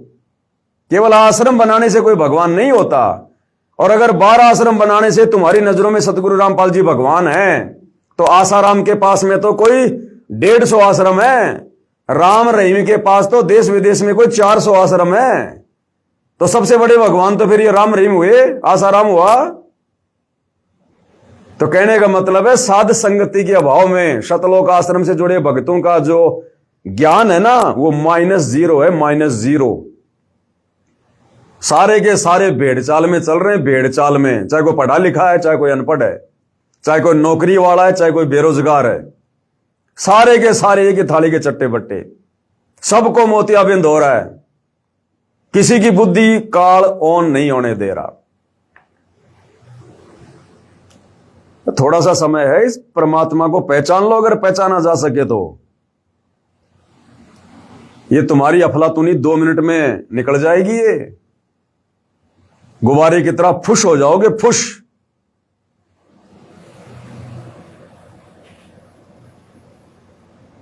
तो अगर कल मुख्यमंत्री आ जाता है तो फोड़ लेना अपने कर्म ढंग से उनका स्वागत करके, हैं, एडी उठा उठा के, उसका चेहरा देख के। क्योंकि आश्रम में तो माई इंद्रो का बेटा बैठा है, रामपाल गांव धनाने का जाट, जो 8 सितंबर 1951 को तुम लोगों के अनुसार जेल में लिपट के आया था। हैं, वो तो जीव है, तुम्हारे जैसा ही है। असली भगवान तो कल आएगा हेलीकॉप्टर में, सतलोक आश्रम धनाना में। वो है तुम्हारा भगवान, जिसके लिए तुम इतने दिनों से बेगार कर रहे हो।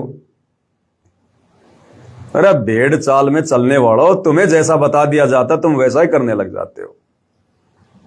जो आश्रम कमेटी ने कह दिया तुम वैसा ही करने लग जाते हो। अरे वाह रे वाह। इसलिए तो परमात्मा रोता इस काल के रोक में आके कि मैं रोवत हूं सृष्टि को, सृष्टि रोवे मोए, गरीब दास इस वियोग को समझ न सकता कोई। इतना समझाया गुरुदेव भगवान ने, हर प्रकार से प्रमाण दे दिए, अपनी समर्थता दिखा दी। और फिर भी ये आंखों के अंधे गधे साक्षात सारी सृष्टि के मालिक को नहीं पहचान पा रहे अपने गुरु के रूप में। और एक दाढ़ी मूछ वाली कबीर की नकली फोटो को, कागज के टुकड़े को, 10 पैसा जिसकी औकात नहीं, उसको परमात्मा मान के पूज रहे हो, उसका तुम प्रगट दिवस मना रहे हो। ए मूर्खो, इसलिए तुम्हारा बाप दुखी है आश्रम में बैठकर, मायूस है, निराश है कि कहां फंस गया निकम्मों के बीच में आके मैं। इतना ज्ञान 26 साल से अगर मैं किसी गधे को देता, वो भी सतलोक जाने के लिए तैयार हो जाता, और इन मूर्खों के कुछ भी पल्ले नहीं पड़ा। तो ये परमात्मा थोड़ा बहुत जो खुश है ना, ये अपने सत्सेवक बच्चों को देखकर है, उनके ज्ञान आधार को, उनके भक्ति भाव को देखकर है। थोड़ा बहुत परमात्मा जो खुश भी हो रहा है ना कभी कभी, ये तुम लोगों की ये शकल देख के प्रसन्न नहीं हो रहा। वो परमात्मा अपने पोता पोती बेटा बेटी को देख के प्रसन्न नहीं हो रहा, जो इस काललोक में चक्कर काट रहे हैं। तुम आश्रम वाली संगत को देख के परमात्मा प्रसन्न नहीं हो रहा। उनके सत्सेवक बच्चों के घरों में जो उनको परमेश्वर मानकर सुबह शाम पूजा जा रहा, सेवा की जा रही है, ज्ञान आधार से दृढ़ रहकर भक्ति कर रहे हैं, ये उनकी दृढ़ता को देखकर, उनके विश्वास को देखकर जी रहा परमात्मा। अन्यथा तुम्हारी तरफ से तो कब का सतलोक जा चुका है, कब का। तुम आश्रम वालों की तरफ से तो परमात्मा कब का सतलोक जा चुका है। तुम्हें तो तुम्हारा संस्कार मिल रहा है और कुछ नहीं। तो मूर्खों, धक्के खाते रह जाओगे, यहीं पे कोई लेना देना नहीं है। 4 दिन का खेल है ये। ना ये तुम्हारे कोऑर्डिनेटर काम आएंगे, ना ये मुख्यमंत्री काम आएगा, ना गुरु का बेटा बेटी काम आएंगे। धक्के खाओगे या धक्के, गधे बन के कुमार मारेगा लठ। सच्ची बात कड़वी होती है, और भैया कड़वी बात कहनी पड़ेगी जब तक गुरु जी का आशीर्वाद है। बाकी तुम्हारी मौज, तुम्हारी मर्जी भाई, करते रहो जो मर्जी। और देखो, इस पवन दास के लिए कह रहे हो, पवन दास की दुकान फेल हो जाएगी, ये हो जाएगा, कल को गुरुजी आ जाएंगे। आ गए गुरुजी, 3 महीने हो गए, पवन दास की दुकान तो ऐसे चल रही है। पवन दास की सेहत पे तो कोई फर्क नहीं पड़ रहा, किसी भी प्रकार का कोई फर्क नहीं पड़ रहा। बढ़िया दुकान चल रही है, बढ़िया जी रहे हैं, बढ़िया भक्ति कर रहे हैं, पहले से कहीं ज्यादा भाई बहन साथ संगति से जुड़ रहे हैं, और किसी के ऊपर कोई फर्क नहीं पड़ रहा। ना साथ संगति से जुड़ा कोई भगत भाई आश्रम में जा रहा है, कोई दिक्कत नहीं है। सबको अपने गुरुदेव भगवान पर विश्वास है। समय आने पर परमात्मा जी के दर्शन भी करेंगे, साक्षात परमात्मा जी से उपदेश भी लेंगे, आगे के मंत्र भी लेंगे। समय आने पे सारे काम होंगे। तो भैया यहां तो किसी का कुछ नहीं बिगड़ा, साथ संगत वालों का। और जब तक गुरु को परमात्मा मानकर भक्ति कर रहे हैं, कुछ बिगड़ेगा भी नहीं। ये भी तुम नोट कर लो। तुम लोग ही भोग भोग के रह जाओगे।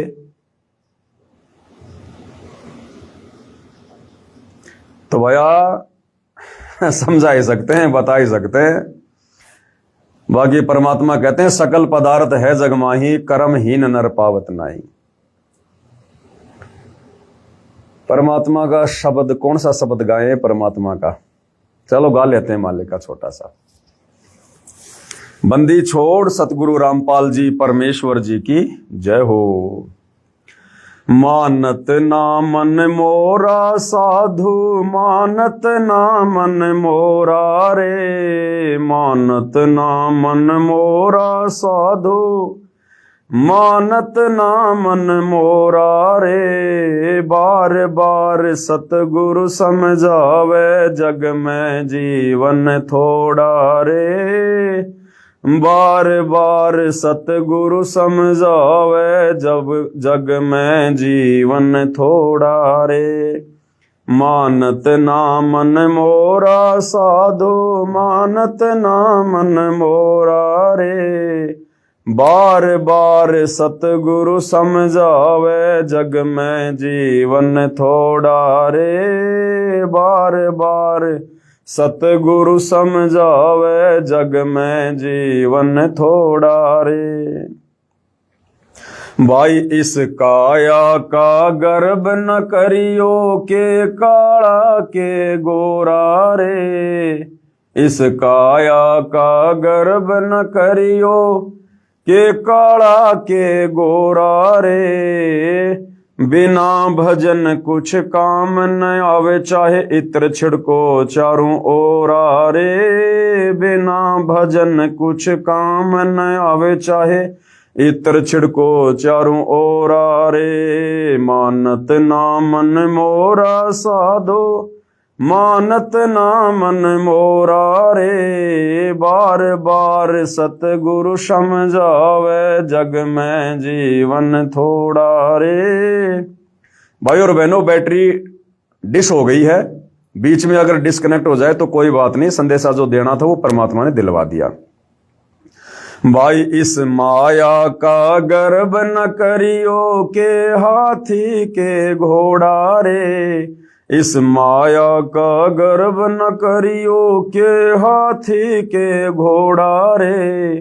जोड़ जोड़ धन भोत बटोर्या, लाखों और करोड़ा रे। जोड़ जोड़ धन बहुत बटोर्या, लाखों और करोड़ा रे। मानत ना मन मोरा साधु, मानत ना मन मोरा रे। बार बार सतगुरु समझावे, जग में जीवन थोड़ा रे। बार बार सतगुरु समझावे, जग में जीवन थोड़ा रे। भाई दुविधा दुर्मति चतुराई, में जन्म गया नर तोरा रे। जैसे तुम आश्रम वालों का आए दिन दुविधा दुर्मति और चतुराई में मनुष्य जन्म बर्बाद हो रहा है।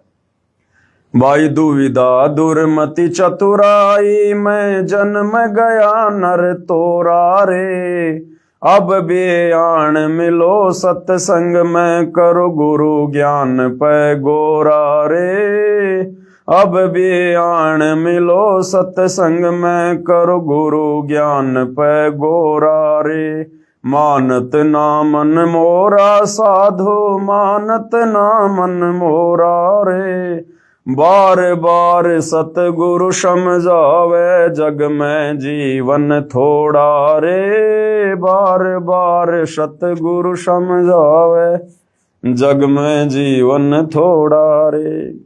भाई शरण पड़े को गुरु संभाले, जान के बालक भोला रे।